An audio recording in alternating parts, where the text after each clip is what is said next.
que vamos a intentar es aprender un nuevo lenguaje, aprender nuevos términos, conocer otras formas de ver la educación, otras maneras de entender la educación, y a partir de aquí, pues, si a alguien se le remueve dentro algo, pues intentar que participe en algún proyecto que a raíz de esta conversación pueda surgir el día 4, ¿no? Es decir, lo importante también de esta jornada es que estamos tratando temas muy diversos que permiten a gente que viene de muchos sitios y que tiene conocimientos muy diversos también implicarse en proyectos, pues, de muy distinto tipo, ¿no? Yo ayer cometí una descortesía que fue no presentar a los ponentes, ¿no? Entonces realmente hoy me gustaría presentarlos a todos, pero tengo un problema de memoria, ¿no?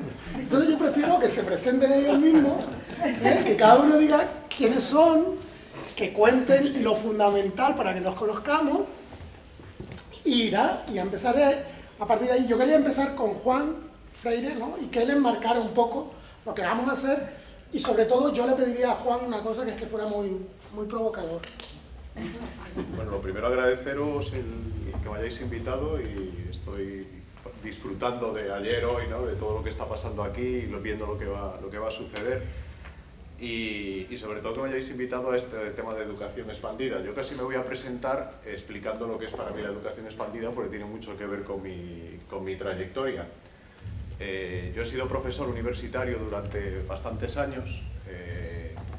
En el 2009, y aquí empiezo, en el 2009 yo era profesor en la universidad, y un grupo de amigos me propusieron, un grupo de amigos que vivían en Sevilla y que llevaban ya bastantes años, son aún muy jóvenes, en el 2009 no eran más, no tenían 30 años, tenían como 28, una cosa así, y se llamaban CEMOS 98, se siguen llamando CEMOS 98, y son una empresa de gestión y producción cultural, y todos los años organizan un festival. Hasta este año, este ha sido el último año en que lo hacen, y me propusieron organizar dentro del festival, organizan un simposio, un congreso, y ese simposio para ellos es una ocasión de investigar un concepto.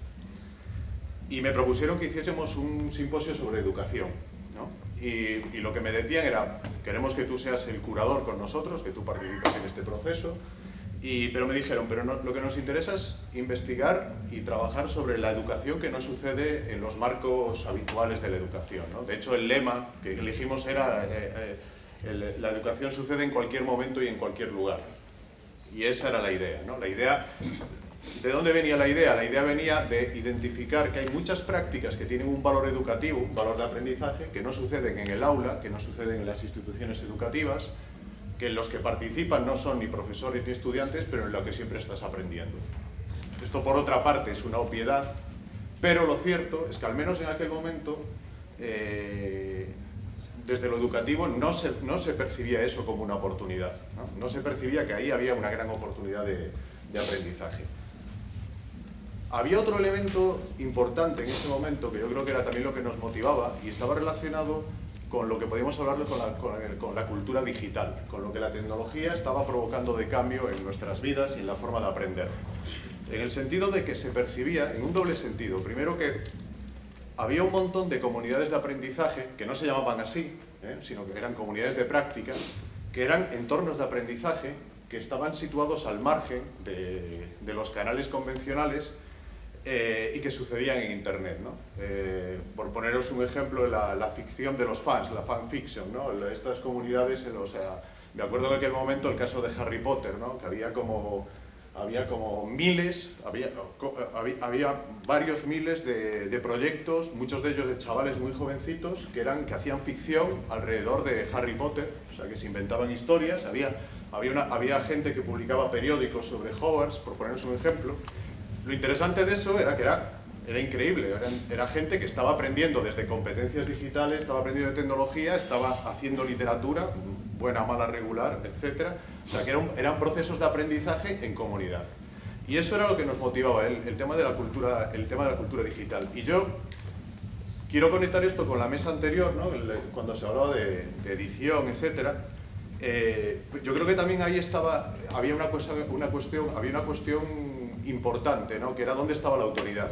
un momento, o sea, ¿qué es lo que ha pasado con lo digital? Lo digital, en el fondo, ha desbaratado los roles de autoridad clásicos, ¿no? Lo institucional. Escuchaba antes que, bueno, que yo leo algo porque me fío del editor, y el editor es Anagrama. Yo lo pongo en duda.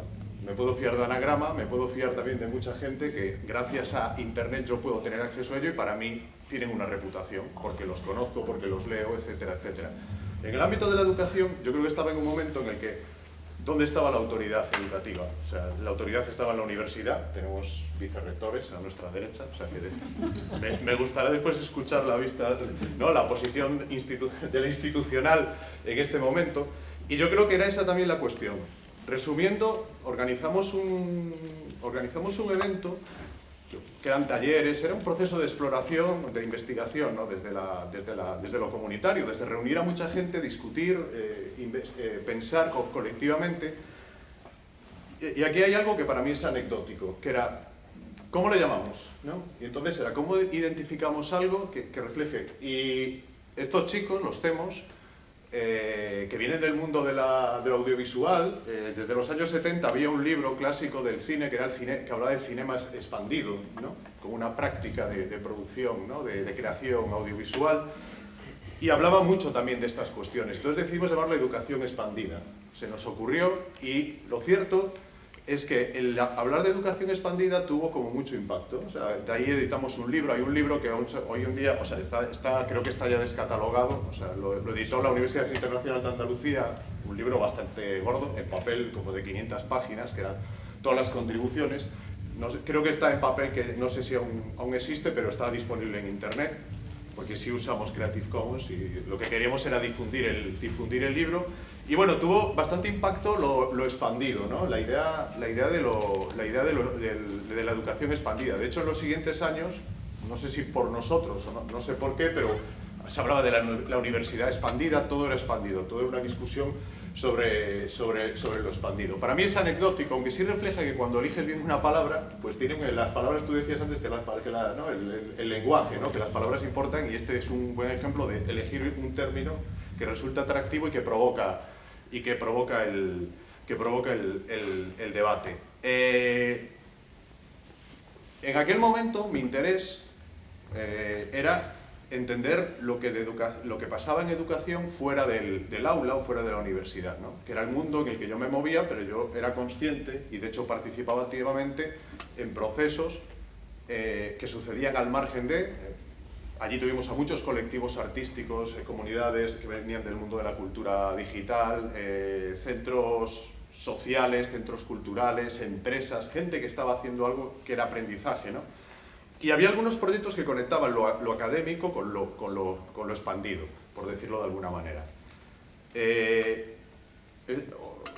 Hoy es 2015, o sea, son 6 años después.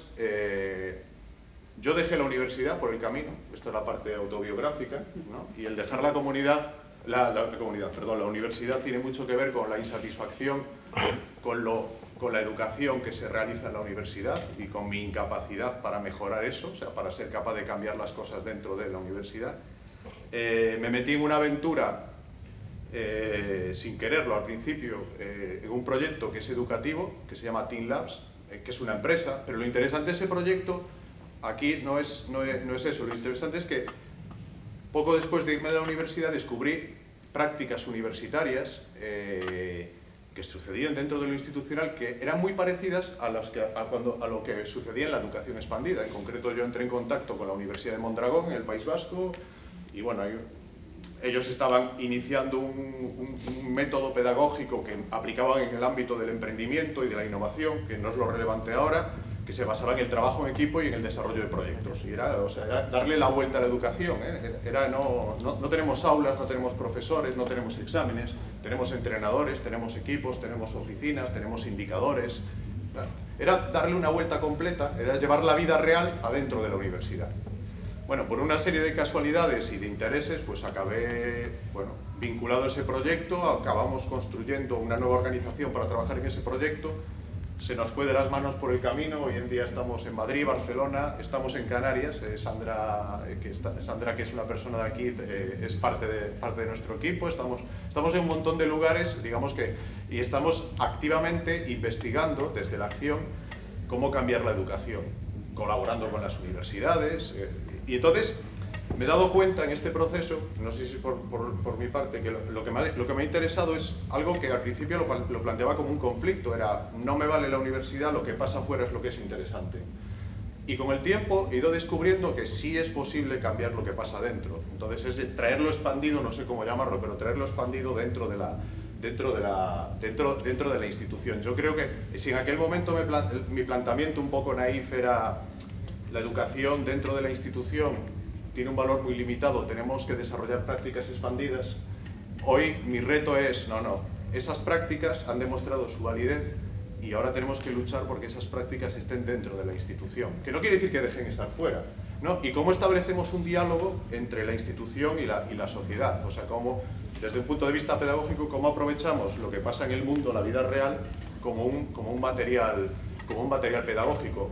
Ayer asistimos a la graduación de grade, asistimos a la presentación de los proyectos de los equipos y para mí fue una representación de lo que hace 6 años hablábamos de educación expandida.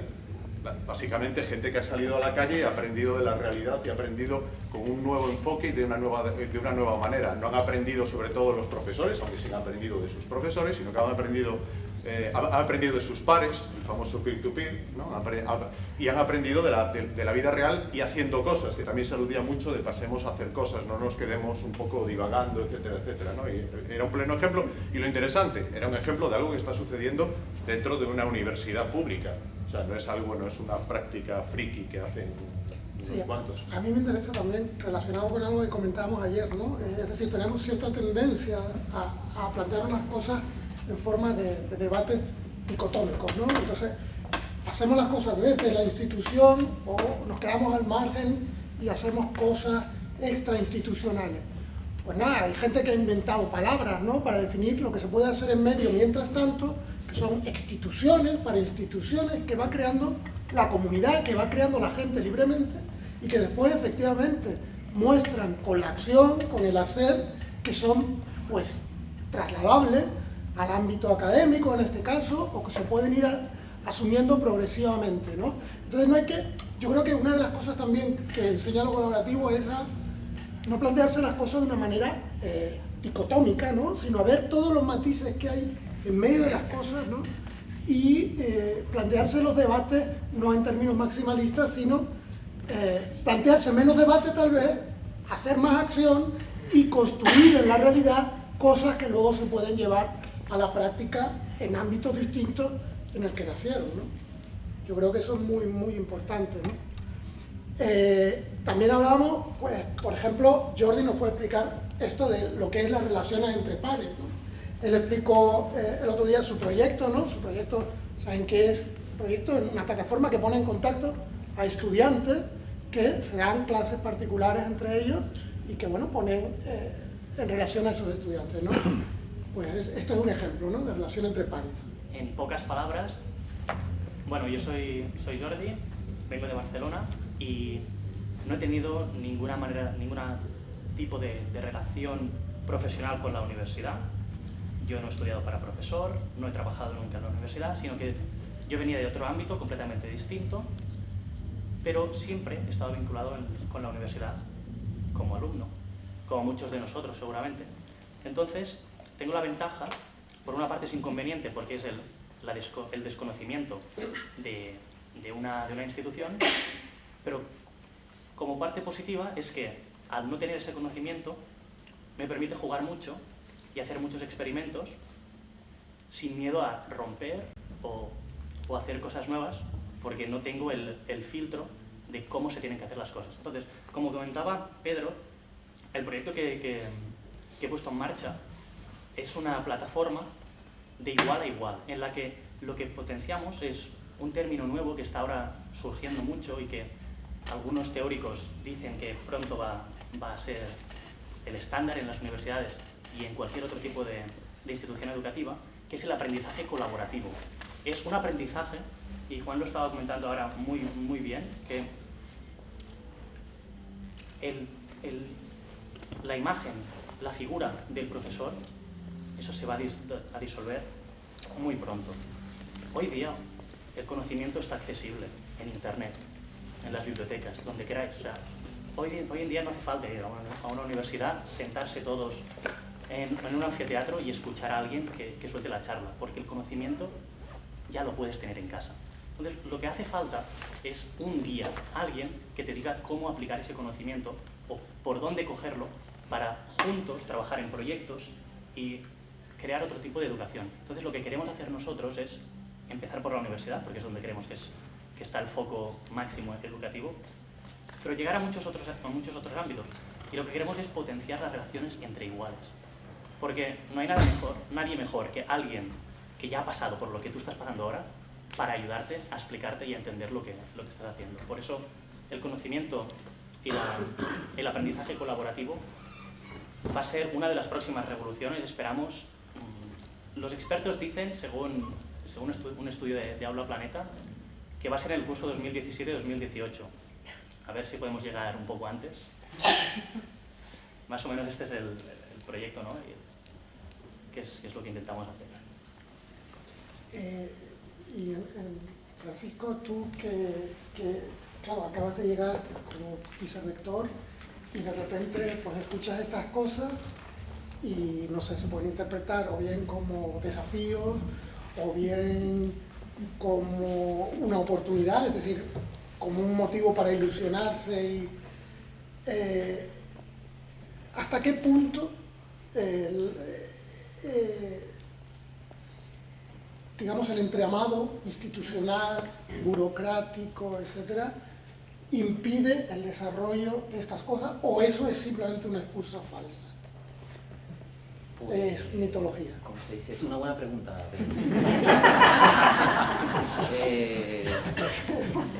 Bueno, la verdad que... Bueno, decía Pedro, yo no sé muy bien de qué van a hablar, yo tampoco sé de qué iba a hablar, o sea que eso da bastante libertad, ¿no? O sea que me alegro que me hagas una pregunta porque así directamente entramos en materia, ¿no? Pues bueno, como decía Juan, yo sigo siendo profesor universitario y además ahora pues me ha tocado ser vicerrector de, nada menos que de relaciones con la sociedad, ¿no? De la Universidad de La Laguna, acabamos de empezar y bueno, pues la verdad que me da una perspectiva interesante, bonita, ¿no? Ilusionante. En la línea que decía Juan, curiosamente, ¿no? Él empezaba diciendo que se fue a la universidad porque creía que no se podían cambiar las cosas y la realidad estaba ahí fuera, ¿no? Y quería ir a la realidad. Y sin embargo ahora es consciente de que la realidad puede entrar también a la universidad. Entonces me alegro un montón porque coincidimos, ¿no? Yo creo que casi sin darnos cuenta, ¿no? La metáfora esa de la rana que está en agua que va subiendo la temperatura poco a poco, que es negativa, ¿no? Porque no te das cuenta y mueres, ¿no? También sin darnos cuenta las cosas están cambiando, ¿no? Utilizándolo en sentido positivo. A veces con algún compañero como Desiderio uno echa la vista atrás y cómo era la universidad hace 5 años y cómo es ahora, nos estamos dando cuenta de que hay proyectos, ideas, gente nuevas, ¿no? con nuevas inquietudes y bueno, eso a mí me da optimismo, ¿no? Y yo creo que la rigidez institucional evidentemente existe, lógicamente, es una institución secular, ¿no? Un amigo dice que hay 3 instituciones que están jugándose su continuidad a corto plazo, ¿no? La monarquía, la iglesia y la universidad. Y es evidente, ¿no? que estamos en crisis y bueno, esa rigidez institucional que evidentemente está, yo creo que con imaginación, efectivamente, se pueden buscar subterfugios y vías para superarla, ¿no? Y bueno, yo creo que, como decía Juan, Grade, ¿no? Es una pequeña experiencia, ¿no?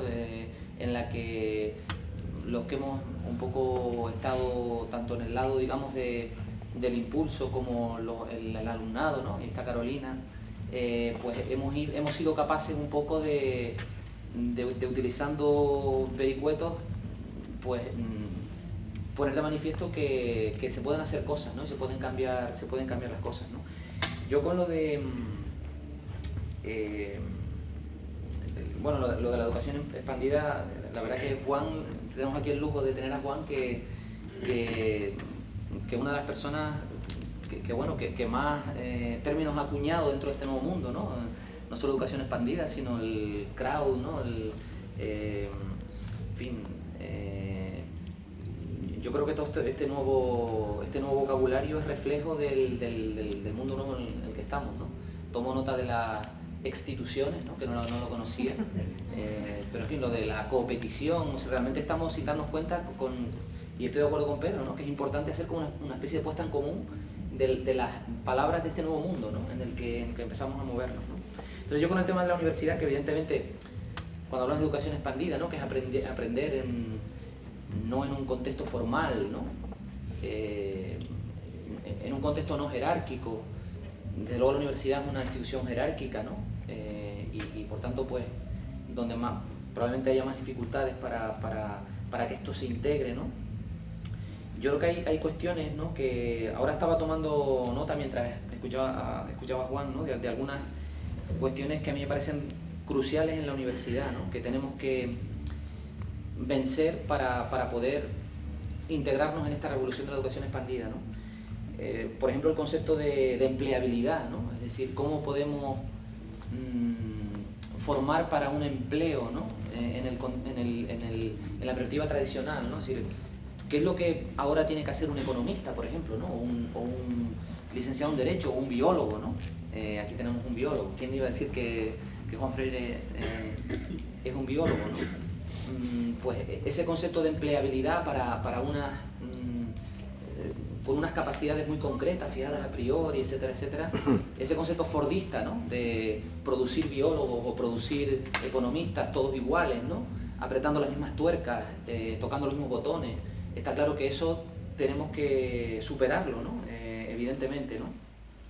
Las nuevas relaciones, ¿no? Tanto profesor-alumno como alumno-alumno. Nosotros hemos aprendido muchísimo de Carolina y del resto de alumnas y alumnos del grade, ¿no? Entonces, ¿quién aprende, ¿no? ¿En qué condiciones, etcétera, ¿no? ¿Cuál es la relación de aprendizaje, ¿no? El tema que se hablaba ayer, ¿no? El tema del concepto de disfrutar, ¿no? Es decir, de divertirnos. Si no, alguien decía, no recuerdo si era Jordi, que si algo no es divertido no funciona, no sirve, ¿no? Entonces tenemos que estar a gusto, ¿no? Mientras aprendemos. Si no, creo que era Juan, ¿no? Pero bueno, como todos estamos de acuerdo, ¿no? El tema de la experimentación, ¿no? Tenemos que experimentar continuamente, ¿no? El cambio el concepto de cambiar el concepto de profesor por entrenador. Y luego en el tema de la universidad yo creo que es urgente, ¿no? Esa triple misión de enseñar, investigar, transferir, ¿no? Que es lo primero que sale cuando hablamos de universidad, ¿no? Yo creo que es urgente que lo que se investiga se enseñe, que todo lo que se investiga pueda tener una traducción en términos de transferencia y de aprendizaje, ¿no?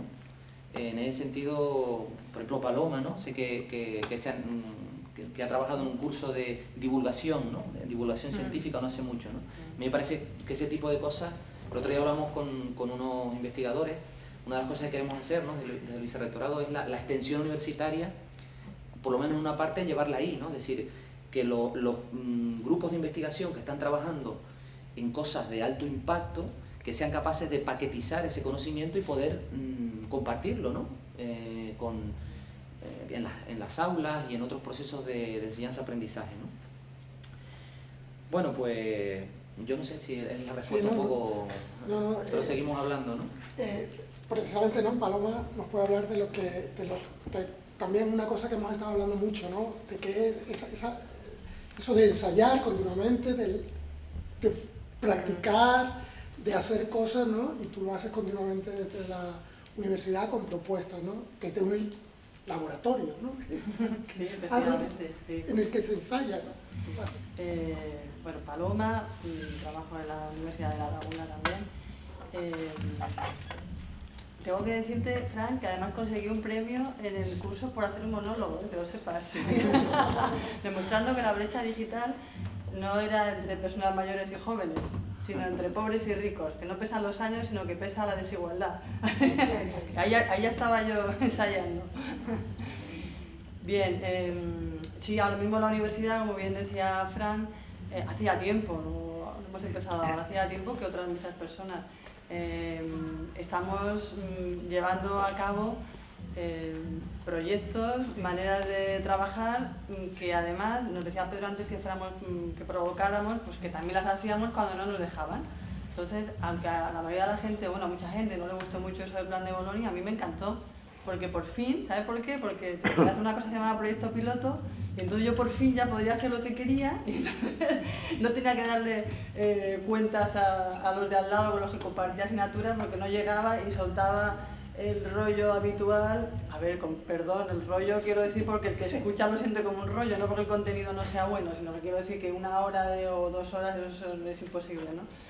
Entonces yo ya estaba haciendo pues precisamente trabajo colaborativo, cooperativo, hacía técnicas rompecabezas, tenía por allá la gente por las escaleras porque no había aulas ni las sigue sin haber, ¿no? No tienes espacios para poder trabajar, pero eso pues no debe ser un impedimento, ya lo sabemos, no podemos esperar a tenerlo todo para empezar, así que mejor empezamos y nos buscamos la vida, siempre buscando lo óptimo, ¿no? Evidentemente, pero que vamos a hacer una técnica de un rompecabezas, que bueno, básicamente es que, bueno, dividir en grupos, pero no de los grupos de siempre, ¿sabes? Eso de que ahora tú lo haces esto y luego lo juntamos, no.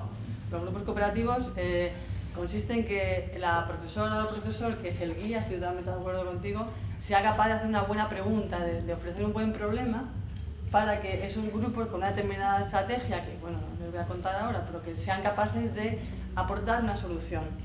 Entonces, ahora, esto lo llevamos haciendo ya tiempo, ahora desde hace un par de años lo que además estamos haciendo es que ese conocimiento que se genera sean capaces de comunicarlo audiovisualmente, ¿no? A través de determinadas estrategias, utilizando herramientas y bueno, la verdad es que yo estoy muy contenta, pero los alumnos y las alumnas pues están más, creo, o al menos así lo manifiestan, pero no solamente eso, sino que hay otros compañeros y compañeras que les gusta la idea y además son de diferentes titulaciones, porque yo tengo que decirlo, no sé si pedir perdón, pero soy pedagoga, siento. No, es una broma que hago siempre, ustedes saben que con los pedagogos y pedagogas siempre hay un cierto... No, es verdad, eso es una cosa de los pedagogos. No, bueno, que quiero decir que otras titulaciones les ha gustado la idea y estamos trabajando porque se han dado cuenta, ¿no? Que las estrategias de aprendizaje se trata de generar conocimiento y ahí sí quiero provocar otra vez, Jordi, te quiero decir una cosa. En la red yo diría que está la información, pero el conocimiento tenemos que construirlo y yo creo que hay una de las claves sobre las que a mí, justamente era una de las claves que sí quería hoy comentar y que pudiéramos hablar, ¿no? Que no se diluya esa diferencia, porque... Es importante lo que has dicho, porque sí, en Internet está la información, pero el conocimiento se genera a través de experiencias, y las experiencias son al compartir esa información individualizada que puedes tener tú, que puede tener yo, o que puede tener cualquier otro. Claro, se tienen que generar los nodos, pero al menos en lo que es la institución formal, que no en el aprendizaje informal, que de todas maneras se estructura, de determinadas maneras, pero cuando tú tienes la responsabilidad de estructurar, conviene que seas capaz, igual que antes decías, hacer una buena pregunta, de proponer esas experiencias que sepas que van hacia un determinado camino. A ver, de manera flexible, pero que... Porque esto es importante, por ejemplo, la experiencia que tenemos con las herramientas, ¿no? Este último año hemos estado trabajando mucho con el hipervídeo, con herramientas de storytelling y claro, lo primero que fascina a cualquier persona es decir, ¡ah! A ver cómo se hace esto y entonces, claro, muy bien, sí, sabes hacer, pero si no tienes pensado qué vas a contar y no es relevante lo que vas a contar y ahí nos podemos perder. Este es uno de los temas que siempre estamos dejando claro, que hay herramientas, hay estrategias, pero que tiene que estar ese grupo de personas que no tiene por qué ser solo el profesor o la profesora, ojo, Claro, por supuesto, es algo que se puede... Ayer hablábamos, ¿no? de la organización horizontal, por supuesto, y de las inteligencias múltiples. Esto yo creo que no es discutible, ¿no? Pero que es necesario estructurar y planificar para luego ver a dónde y tener indicadores, ¿no? De por dónde vamos para retomar, si necesitamos retomar o cambiar el rumbo, ¿no? Pero de luego hay que ensayar, claro, hay que ensayar. Y otra clave que que quería hoy aportar es que tenemos ya también un activo importante. Y es que, y como además tú lo has dicho antes, Pedro, al inicio, llevamos ya mucho tiempo haciendo, no solamente en la universidad, sino en primaria, en secundaria. Yo hoy les quería hablar, vamos así brevemente, pero seguramente igual lo conocen, ¿no? Pero hay un centro público en Madrid que se llama Trabenco, no sé si les sonará. Además es que ha tenido muchas dificultades porque no sé por qué motivo, pero en algún momento el anterior presidente de la Comunidad de Madrid lo quería cerrar. No sé si será porque desde los años 70 que apareció como cooperativa y consiguió, y ese centro sí que provocó, ese centro consiguió hacerse un centro público y a pesar de que en ese momento había un currículum cerrado y tal, consiguió un proyecto en el que las clases, por ejemplo, no las agrupaban por edades, ¿no? Que sería lo habitual. En absoluto. Los espacios no eran lo de la clase de tercero A, tercero B, no, allí lo que había era talleres. Pero todo muy bien estructurado, ¿eh? No es que aquello fuera... no. Había un trabajo muy, muy fuerte del equipo docente, sabían muy bien lo que querían hacer y estaban continuamente revisándolo, por supuesto, ¿no? Y esto fue en los años 80. Cuando llegaron los 90 hubo una parada. ¿Por qué? Porque desde mi punto de vista, ¿no? Creo que hay dos elementos fundamentales. Uno, porque entonces ayer dijo una cosa Fran muy graciosa, bueno, que me gustó mucho. Entonces quiero decir que antes había un gran individualismo, decía, antes de compartir era de tontos y ahora es de, no, de tontos no, de pobres, perdón, dijiste, era de pobres y ahora es de listos, ¿no? En los 90 parece que compartir era de pobres, entonces eso unido a que las personas, al menos en la Comunidad de Madrid, que es lo que yo conozco más de esos años, todas las personas que habían estado en esos grupos interesantes que habían trabajado, lo que pasó fue que al llegar un gobierno progresista, afortunadamente, pero llegó y entonces todos la gestión, los cargos de la gestión fagocitaron a esas personas que habían estado trabajando en esos grupos de, o sea, como profesores y profesoras, y lo cual estaba bien, ¿no? Porque estaban en la gestión quienes habían estado antes a pie de obra y sabían de qué iba el asunto. Pero a mí me parece que eso repercutió negativamente, no porque se fuera una persona o dos, porque yo no creo en los líderes, yo creo en los grupos, pero creo que se desmembraron grupos, y bueno, el caso es que en los años 90 sí que tuvo un paréntesis, pero nuevamente retomó su andanza y siguió ensayando, y bueno, pues es un centro que a mí me parece de referencia público y muy interesante, donde siguen trabajando y además como llevan ya mucho tiempo ensayando. Yo solo les quiero decir una cosa, cuando alguna vez uno de los vídeos que consigo, que tengo, que si alguien quiere yo se lo puedo facilitar, que es del año 88, si no recuerdo mal. Yo lo utilizo cuando se ve sobre las cabezas de los niños que están ahí, claro, en todo lo que había eran transparencias, ¿no? ¿Se acuerdan? Se hacían con un rotulador. Pues se ve a los niños que tienen a la tortuga ahí y tal, y después van a comunicar lo que han aprendido a través de una transparencia así chiquitita y luego lo se ve en el tal. La gente se cree que eso es ciencia ficción, hasta que ven a los profesores y profesoras con sus sombreras estas de los años 80, ¿no? Y dicen, esto no puede ser de ahora. Pero es increíble, o sea, lo ves ahora mismo. Y bueno, pues ¿cómo lo hicieron? Pues eso, ensayando, aprendiendo, colaborando. Y entonces lo que quería decir con esto es que hay un activo y es que también sabemos ya muchas cosas. Y eso es importante, así que vamos a darle valor, ¿no? Lo que decía Juan también. ¿Se pueden llevar aquí? Pues claro, ¿por qué no? Yo también quería preguntarle a Desiderio. Desiderio tiene esa doble perspectiva de trabajar en una empresa privada y la perspectiva de trabajar en la universidad, ¿no? Y entonces, Desiderio, pues, tú das mucha formación para emprendedores, ¿no? Y dentro del emprendimiento ágil, una de las máximas es lanzar y aprender, ¿no? ¿En la universidad se puede lanzar y aprender? Bueno, y incluso buenas tardes, gracias por invitarme.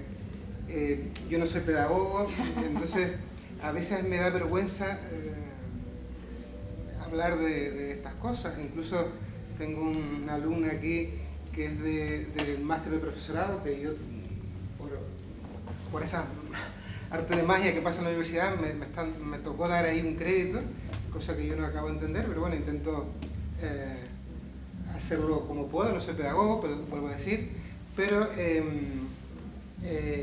soy profesor asociado y doy sobre todo una asignatura que se llama marketing turístico. Entonces la pregunta que hacía Pedro, y lazo con la que hacías antes, en este mundo de transición que yo estaba como Juan, hubo un momento en que me daban ganas de tirar la toalla en el sentido de esto aquí no se puede hacer nada, ¿no? Entonces, sin recursos, ¿no? Sin recursos me digo personales y estrategias personales para poder desarrollar la enseñanza, pues he ido experimentando, ¿no? Como decías, ¿no? Entonces, aquí en la pantalla, aquí yo traía un par de fotos, vemos un aula de nuestra universidad. Vemos un aula de nuestra universidad, que es como esta, en donde obviamente es un límite a poder hacer cualquier tipo de actividad que quieras, ¿no? Pero la idea era, en este mundo de transición en transición, ¿qué hacemos, ¿no? Los que estamos dentro, o los que colaboramos de alguna manera, nos quedamos quietitos esperando a que alguien por arte de magia transforme, o que sea el caos absoluto, el crack y la institución, como decía Francisco, desaparezca y después habrá otras nuevas instituciones, o no sé, o se puede trabajar desde dentro, ¿no? Entonces, es obvio que la respuesta es que se puede trabajar desde dentro, pero lo que me extraña es que no haya sido antes, ¿no? Porque puede pasar a la siguiente foto, es decir, que los alumnos se aburrieran, se durmieran, yo hace 15 años que estoy en la universidad, el que no se hubiera dado cuenta antes de esto es que estaba ciego, absolutamente ciego. Pero si se daba cuenta todo el mundo, no quería vivir. Joder, mira, ¿y sacarte una foto? Bueno, pásala, y eso que no había WhatsApp, porque ahora lo que ocurre es que todo el mundo está y no está. Entonces, la cuestión es que si podemos trabajar desde dentro y construir el conocimiento. Efectivamente, yo creo que se puede. Nosotros tenemos en el área de marketing y un grupo de profesores que hemos iniciado algunas experiencias como GRADE. GRADE es un título propio, en el título propio puedes hacer muchísimas más cosas, puedes experimentar muchísimo más, pero todo esto que estoy diciendo no es un título propio, es un título oficial, donde hay unas guías docentes, donde hay un marco regulatorio que no te puede salir, donde hay exámenes, etcétera, etcétera, ¿no? Entonces, pero se puede hacer, ¿no? Entonces, si pasa la siguiente, son fotos reales de las clases mías de marketing, no sé cuál es, a ver, donde la gente está trabajando en ese aula que no se podía, pero se puede, porque superamos las limitaciones, ¿no? Y se pueden superar las limitaciones del aula, las limitaciones de la guía docente, todas esas limitaciones realmente se pueden superar, incluso respetándolas, ¿eh? No estamos cometiendo ninguna ilegalidad. ¿Pasa la otra? Estos son, si vemos la de la derecha, hay unas alumnas, me parece que son, que están en la mesa del profesor, se supone que era la mesa mía, y están en la mesa del profesor trabajando, y estamos trabajando con herramientas de pensamiento de diseño, conectándonos con la realidad de otra forma, porque es una cosa curiosa, porque el proceso de aprendizaje clásico, tú llegas el primer día, estamos en marketing turístico, segundo curso del grado, y le preguntas, bueno, ¿cuál fue la última semana alguna noticia sobre el sector turístico en Canarias? El sector turístico en Canarias, como saben, es el 31% del Producto Interior Bruto, el 30 y pico % también del empleo. En los periódicos todos los días salen noticias sobre la actividad turística, y los alumnos y alumnas, el alumnado del grado de turismo, le preguntas cuál fue la última noticia relevante y no saben. No saben nada, no están conectados con la realidad. Entonces tenemos que hacer muchísimas cosas, y se pueden hacer, para conectarlos con la realidad, para trabajar en unos entornos distintos, y en eso es lo que estamos trabajando, y se puede, y yo creo que no es ninguna excusa. Yo no creo que sea una cuestión de recursos. Creo que sí que es una cuestión de recursos cuando el otro día, si me permitís, hacía hacía una broma en un evento, ¿no? Y decía que al final la educación siempre ha sido un negocio inmobiliario, ¿no? O sea, el desarrollo de todas las universidades públicas y privadas en los últimos tiempos ha sido desarrollar un gigantesco parque inmobiliario, un gran esfuerzo de inversión, que después, lo que dices tú, hay una anécdota, pero es muy interesante. Las aulas que están, que yo en mi facultad las tenía, era el problema, todas las aulas eran así y esas, o sea, las otras las podías reformar, pero las que estaban así no las podías reformar, o sea, porque no podías hacer otro. Estaba pensado solo para un modelo educativo. ¿No? Había habido una gran inversión en un edificio que después se convertía en una trampa. Pero imagínate lo que me preocupa a mí cuando actualmente, los recientes, te gastan 10 millones, bueno, 15, 20 millones, la obra se dispara, te gastas ese dinero en hacer ese edificio, pero después no tienes dinero para mantenerlo durante toda su vida. Sí, sí, sí. Pero entonces, a lo que voy. Dos cuestiones, que es una es eso, es que efectivamente ha habido como toda una serie de estrategias, si me permitís, inmobiliarias en el desarrollo, que pensar que lo importante es el edificio, la infraestructura, etcétera, etcétera, y ahí se han movido y ahí ha habido cosas como las grandes paradojas, que ha pasado con muchas universidades, sobre todo las públicas, por ejemplo, que se han movido del centro de la ciudad a la periferia. En una mezcla de operación inmobiliaria, no solo de la universidad, sino de muchas veces del poder político, y todos sabemos lo que ha pasado en este país en los últimos tiempos, se iban a la periferia con la promesa de que allí había más, es verdad, hay más espacio, etcétera, etcétera. Consecuencia, la universidad físicamente se desconectaba de la sociedad. Pero ahora que entendemos, los chicos de allí en el Grade decía, inmediatamente salimos a la calle. Cuando estás en el campo, en medio del monte, ¿a qué calle sales? O sea, parece algo trivial, pero no es trivial. Hay una desconexión geográfica, hay una desconexión práctica y una desconexión emocional de la sociedad. Entonces, ese es un ejemplo de lo que ha pasado. De hecho, muchas universidades ahora están luchando por cómo volver al centro de la ciudad, y es una decisión estratégica de cómo reconectarse con la sociedad y, como consecuencia, cómo poder cambiar su modelo pedagógico, su extensión, etcétera, etcétera. Pero después hay otro nivel más micro que a mí también, yo reconozco que cuando estaba en la universidad, durante mucho tiempo fui víctima de una especie de síndrome.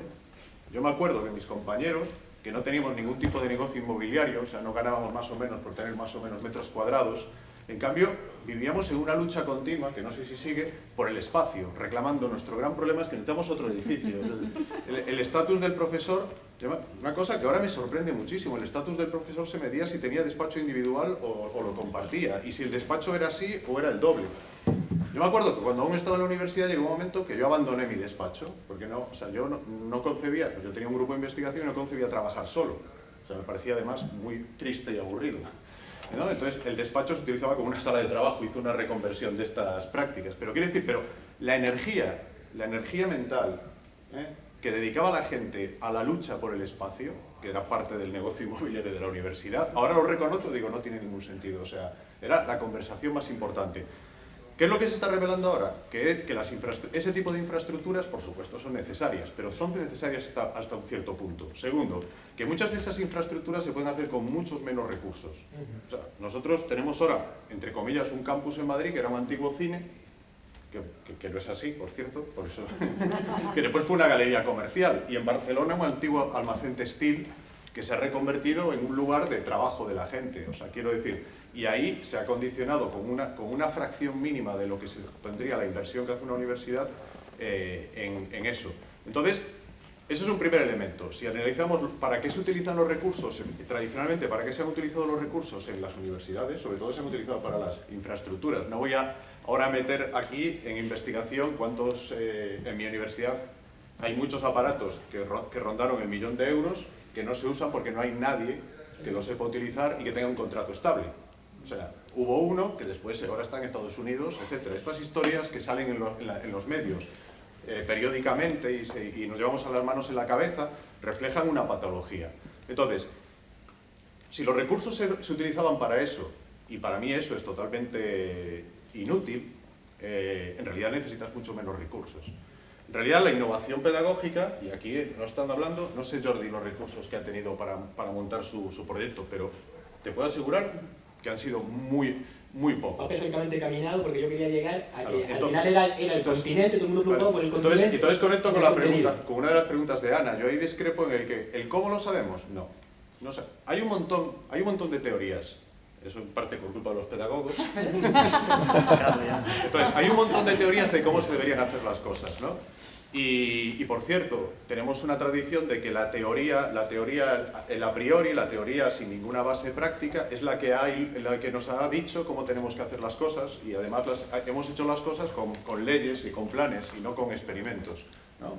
Con lo cual, estamos muy acostumbrados a que para cambiar la educación cambiamos la ley, y la ley es algo que no puedes cambiar en un periodo. Y resulta que haces una ley en cambio ahora sabemos muy bien que hay que prototipar, experimentar, etcétera, etcétera, ¿no? Entonces como el cómo, hay un montón de teorías, hay un montón de experiencias y de prácticas que suceden en la sociedad, que suceden a pequeña escala, que suceden muy dispersas, efectivamente. Un montón de prácticas que no se trata de copiarlas, sino de adaptarlas, experimentarlas y escalarlas dentro de una institución. Hay muy poca práctica, sabemos muy poco de cómo se transforma una institución académica a un nuevo modelo, o sea, una universidad. ¿Cómo cambiamos una nueva universidad? Grade funciona, Paloma hace un experimento, pero ¿cómo cambiamos toda la universidad? ¿Cuál es el proceso? Ahí hay un montón de aprendizaje, y para generar ese aprendizaje necesitamos un nuevo marco, ¿eh? No lo vamos a cambiar con leyes, no lo vamos a cambiar con otro edificio, lo vamos a cambiar de una forma totalmente distinta. Entonces, y ahí yo creo que sinceramente no depende tanto de los recursos. Y de la velocidad, que es realmente lo que me preocupa, porque muchas veces todos esos recursos está viniendo de Internet, ¿no? Ese gran monstruo de conocimiento que todo el mundo tiene a su alcance, y es el que realmente a lo mejor está arrollando. Entonces se está generando una velocidad a la que yo veo que ciertas universidades van ahí un poquito, todavía están filosofando ahí dentro. Sí, yo estoy totalmente de acuerdo que se genera, o sea, instituciones como jerárquicas, muy ancladas, con mucha inercia. Yo defiendo que diseñadas para no cambiar, o sea, que hay una dificultad para el cambio porque están diseñadas, tienen toda una serie de mecanismos formales e informales para que el cambio sea difícil. En un momento de transformación social, pues la brecha se agranda, claro, y tardan, y se alejan de lo que está pasando, en el mundo. Si la velocidad es buena o mala, o sea, yo creo que deberíamos diferenciar lo que es bueno o malo para la institución de lo que es bueno o malo para nosotros, para los ciudadanos. O sea, al final, ¿cuál es el objetivo? Que aprendamos, para aprenderlo, si lo hacemos dentro de la institución, perfecto. O sea, pero yo a veces defiendo, el problema no lo tienen los estudiantes, lo tiene la universidad. O sea, porque podemos aprender, y cada vez más, o sea, ¿dónde estaba el poder el poder de la universidad? ¿Dónde estaba? Era el que controlaba el conocimiento en un momento dado. Eso ya no existe, ya no funciona. O sea, el conocimiento ya no lo controla la universidad. O sea, el conocimiento está distribuido y hay muchas autoridades, algunas dentro de la academia, otras fuera, que son las que, digamos, tienen la reputación y le damos la reputación, etcétera, ¿no? Entonces, ¿cuál es el poder que tiene ahora la universidad? Pues en los últimos años muchas universidades con la boca pequeña hablaban de la certificación. Dice, yo no controlo el conocimiento, pero tú necesitas un título y el título te lo voy a dar yo. Por fortuna, en mi opinión, el valor del título, de la certificación, también se va reduciendo. Ahí sí que a lo mejor es la rapidez. Las universidades norteamericanas, por ejemplo, las más de élite, de hecho, se han dado cuenta de que el título no es lo que me garantiza y tengo que evolucionar. O sea, que quiero decir que a la universidad se le van acabando los resortes de control y de poder tradicionales. Entonces, ¿cómo se tiene que posicionar la universidad? Tiene que ser significativa, tiene que posicionarse dentro de la sociedad, tiene que aportar valor. Si no aporta valor, yo creo que por fortuna se va a convertir en irrelevante. ¿Eso es un problema? Sí, es un problema para la universidad. Es un problema para la sociedad también, porque invertimos un montón de dinero en la universidad, con lo cual no nos podemos permitir colocar todo ese dinero y que sea irrelevante. Entonces, en ese sentido que sí que es un problema. Pero, ojo, que la educación del futuro no pasa necesariamente por la universidad. Entonces, igual que la música del futuro no pasa por las discográficas. Las discográficas, eso que había hace unos años, que eran los que controlaban la música y que ahora han dejado de existir como tales, o hay algunas la del pocas. presente incluso, no, Claro. no ya el futuro. Por eso, que quiero decir que o la comunicación no tiene que pasar por los canales de televisión tradicionales. O sea, que quiero decir que hagamos esa diferencia, lo cual eso nos lleva, efectivamente, hay un montón de riesgos implícitos en que haya ese desacoplamiento y en que la gente empiece a aprender de otra forma, etc. Yo lo que quería comentar, ¿no?, en torno a, para retomar el tema de lo que realmente hemos venido a hablar, que es la economía colaborativa, ¿no? Es como traspasar modelos, ¿no?, de la economía colaborativa a la universidad. Por ejemplo, pues hablábamos de los espacios, ¿no?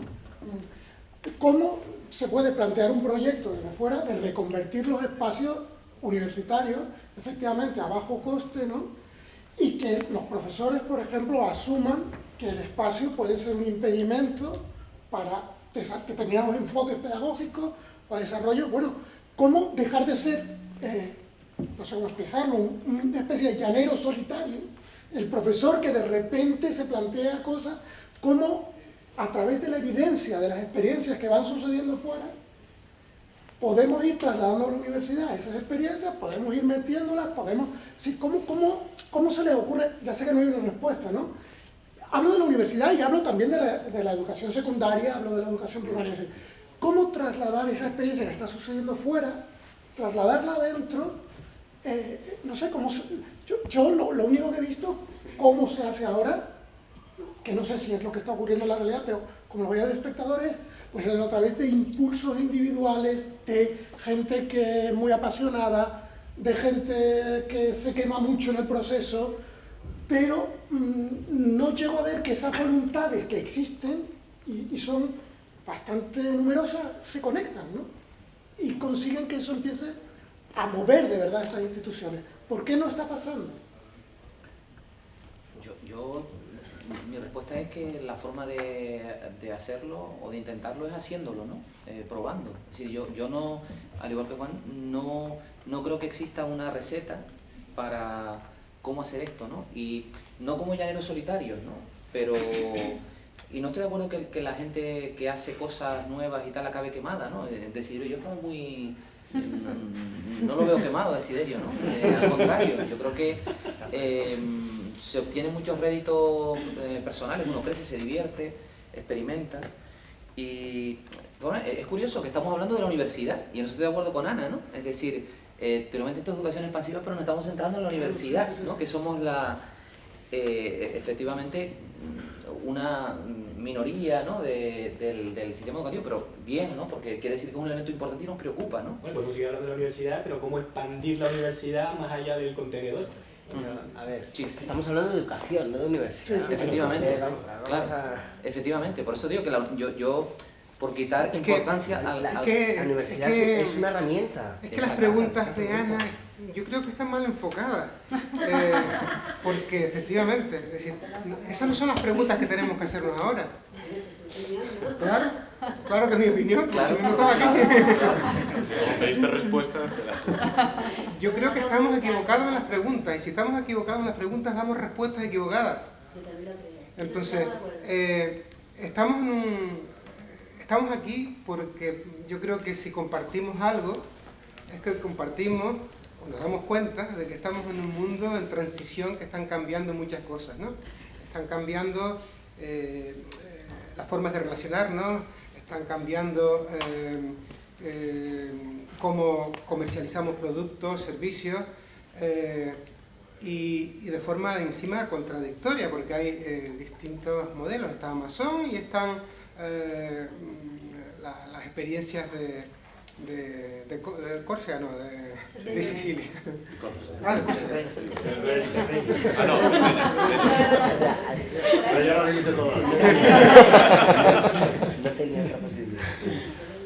Entonces, estamos en un mundo que a veces parece complejo, y las tendencias van por distintos. Entonces, yo creo que lo que hay que pensar y reflexionar es entender cómo está cambiando, y porque las formas de gestión y de abordar esos cambios también está cambiando. Antes, desde la planificación estratégica a largo plazo, heredada de otros sistemas, a la gestión que estamos defendiendo, que es una gestión de ensayo, de error, de ir probando las distintas propuestas que se hacen, y eso hace que los formatos y las preguntas sean distintas, ¿no? Modelizando, y por lo tanto, ¿para quién, para qué? Todas estas cosas, a lo mejor tenemos que pensar también que cuáles deben ser nuestras preguntas, ¿no? ¿Cuál debe ser, es decir, el papel de la universidad, el rol de la universidad en el proceso de educación? Obviamente está cambiando, pero a una velocidad espectacular. Cosas que se han comentado. Estoy parcialmente de acuerdo con... ¿Tu nombre es? O sea, a ver, yo estoy totalmente de acuerdo contigo que las limitaciones externas no son disculpas, ¿no? Es decir, no porque las clases son rígidas, no porque no nos dejan, no porque la guía académica, son efectivamente disculpas, ¿no? Eso no es una razón para justificar que no hagamos las cosas de manera distinta cuando vemos que no está funcionando, ¿no? Yo no creo que la razón tampoco sea porque los que no lo hacen son vagos, ¿no? Muchos no saben, se sienten mal con lo que hacen. Es una palabra para vale, para resumir, incapacidad, frustraciones. Pues, bien, sí, mal utilizada, entonces estoy de acuerdo contigo también, o sea, no parcial sino totalmente de acuerdo, vale. ¿no? Es decir, luego, es verdad, o sea, la universidad es para unos pocos, nunca la tasa de escolarización universitaria ha sido tan grande como ahora, o sea, son datos reales, o sea que un pequeño matiz, ¿no? El nivel de... ¿Pero es una buena o una mala noticia? Es una noticia. Bueno, yo simplemente digo que lo que se dijo antes no era cierto. Es decir, que nunca como ahora el porcentaje universitario ha sido tan alto. Pero yo le pregunto, ¿eso es una buena o es una mala noticia? En sí mismo no es ni bueno ni malo. Joder, parece político. Yo ¿y usted te soy sincero, yo no creo que eso sea ni malo ni bueno. Ah, no. No, político no, parece gallego. Yo opino lo mismo. Es que soy palmero, ¿no? Pero, probablemente no sea tu respuesta, pero es la mía. O sea, en sí mismo eso no significa ni bueno ni malo. Es decir, otra cuestión, el tema de... todos los universitarios están en paro. O sea, el nivel de desempleo de los universitarios es mucho menor que el de cualquier otro colectivo con menor formación. Luego el tema efectivamente yo creo que la universidad se ha equivocado precisamente porque los recursos, la ausencia de recursos no se puede poner como disculpa con las infraestructuras que decía Juan, con irse fuera. Yo vengo de Jaén y en Jaén, sorpréndase, tienen un tranvía, o sea, han puesto todo un sistema de tranvía con sus raíles, y no hay tranvía. Es decir, eso del aeropuerto sin aviones, pues en Jaén tienen... es decir, que venimos de esa enfermedad que nos ha afectado a todos, ¿no? Evidentemente también a las universidades, etcétera, y nos hemos dedicado a hacer cosas, infraestructuras, y luego nos hemos olvidado de lo más importante, que somos el cómo educamos, el cómo nos movemos, qué modelo de transporte necesitamos, etcétera, etcétera, ¿no? Si venimos de esa locura colectiva, de ese disparate, ¿no? Que nos ha afectado a todos, ¿no? Los parques tecnológicos también tienen sacarlos fuera, ¿no? Es un disparate el tema de la inflación de los parques tecnológicos y hacer grandes recalificaciones inmobiliarias. ¿Para qué? ¿No? Para hacer el edificio, cuando al final aquí en el centro de la laguna, hoy aquí estamos compartiendo conocimiento y debatiendo, etcétera, etcétera, y generando más cosas interesantes de la que se puede generar no sé en qué edificio, en no sé qué sitio, que va a servir para hacer obras, ¿no? Entonces, ya terminó. La universidad, yo soy de la opinión de que tenemos un gran potencial, ¿no? Es decir, el otro día tuvimos una reunión con 24 cátedras culturales, estoy hablando de la Universidad de La Laguna, ¿no? De aulas culturales. Hay muchísimos grupos de investigación que tienen un montón de cosas que ofrecer. El problema, efectivamente, es la desconexión con la sociedad, ¿no? Es decir, y la palabra conexión con la sociedad es la clave ahora mismo para ser útiles. Es decir, porque ya los títulos, si no, cada vez valen menos, y el hecho de tener el papel no va a servir para nada, entonces tenemos que ser útiles, ¿no? Y ahí es donde tenemos que aportar. Y la universidad sobrevivirá dentro de un año, de 2, de 3, de 4, si somos útiles. Si no somos útiles, desapareceremos, ¿no? Y yo, pues bueno, dejaremos es así de fácil. Yo creo que el gran descubrimiento, lo más interesante que pasó en los últimos tiempos, o de lo que deberíamos tomar consciencia, es que no hay un modelo, sino que hay un montón de formas de aprender. Eso viene asociado a que la idea de que antes veíamos la fotografía del aula, todos iguales, o sea, todos estamos sentados mirando, eso refleja O sea, una masa de gente que todos se espera que hagan lo mismo. Es más, el sistema está diseñado para que todos adquiramos el mismo nivel, ¿no? Un nivel mínimo, que todos seamos iguales. Yo creo que el gran descubrimiento es, primero, tomar conciencia de que, primero, que todos somos distintos y por mucho que nos aprieten no vamos a ser iguales, y segundo, que eso es bueno. O sea, que lo que se necesita es diversidad. Se necesita diversidad a muchos niveles. Se necesita en una empresa, se necesita a nivel social, etc. Y hoy en día lo que descubrimos es que hay muchas formas de aprender. Formales, informales, en la universidad, fuera de la universidad, etc. ¿No? Una vez que, yo creo que ahí la clave es, una vez que tú efectivamente tienes unos recursos mínimos que te permiten tener acceso a eso, y sobre todo tienes la capacidad para liderarte a ti mismo, para entender lo que necesitas. Tú, a partir de ese momento, discurrirás por muchos caminos. Yo me sentía muy identificado cuando decías, todo lo que he aprendido lo he aprendido de manera informal.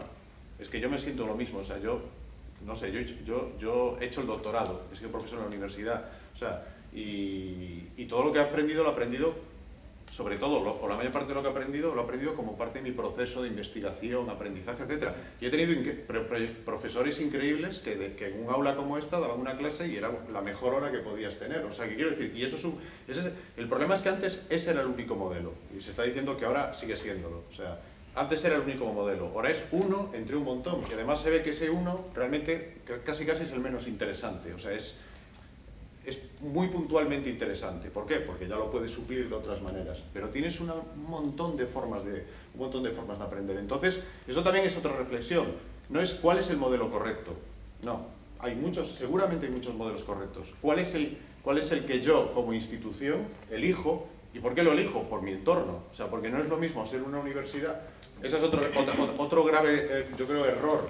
No sé si son errores, porque también perdemos mucho tiempo buscando culpables y quién lo hizo mal, etc. Es lo de menos. O sea, y hubo un momento en el que las cosas se hacían de una manera y ahora hemos descubierto que ahora ya no son adaptativas. O sea, que lo que se hacía antes podía estar bien y ahora ya no vale, ¿no? Y hay que cambiar. Y a lo mejor antes también estaba mal.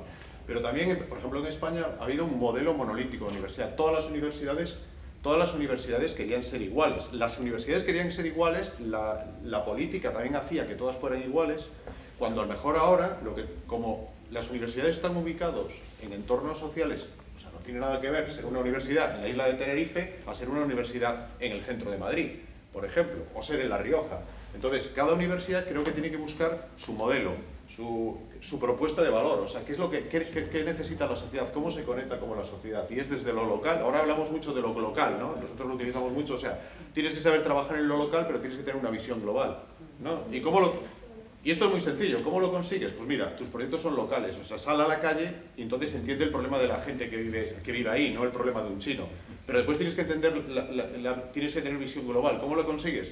Vete a China y entiende cómo viven los chinos. O sea que tenemos que, por desgracia o por suerte, yo creo que por suerte tenemos que vivir en esa doble dimensión. La universidad como institución tiene que vivir en esa doble dimensión.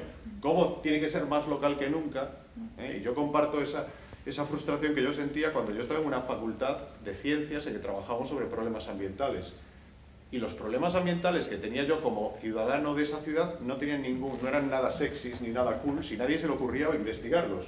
O sea, en cambio, si investigaban problemas, ahora ya no sucede. Ahora ya la universidad se preocupa de los problemas locales, ¿no? Entonces es cómo soy local, cómo entiendo mi entorno, y aparte como oportunidad de aprendizaje, y al mismo tiempo cómo soy global.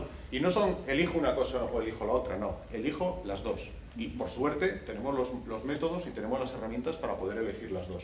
Aunque sea una dificultad intelectual más fuerte que la que había antes. En España tenemos 1,5 millones, 1,5 de estudiantes universitarios, simplemente de grados, sin contar ni posgraduados, ni másters, ni doctorados. Es un dato, es un hecho, que 1 de cada 5 de estos 1,5 millones de estudiantes necesita ir a academias particulares para aprobar la universidad. Esto es un número. ¿Qué significa?